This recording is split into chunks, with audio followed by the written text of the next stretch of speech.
Atea da animaliei tratu etikoaren aldeko elkartea, eta besteak beste animaliei egiten zaien tratu txarra salatu egiten dugu. Gaur esate baterako animalien aldeko kontu bat edo ekintza bat egin dugu, eta izan da kaiola batean atrapatutako 5 uso askatzea. Orduan, udaleko langile bat etorri da,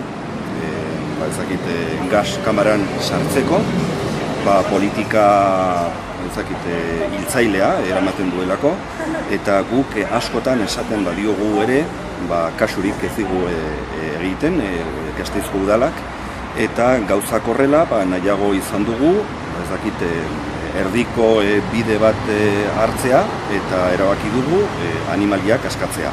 Eta hori da egingo duguna hemendik aurrera, eta horrela langileari esan diogu.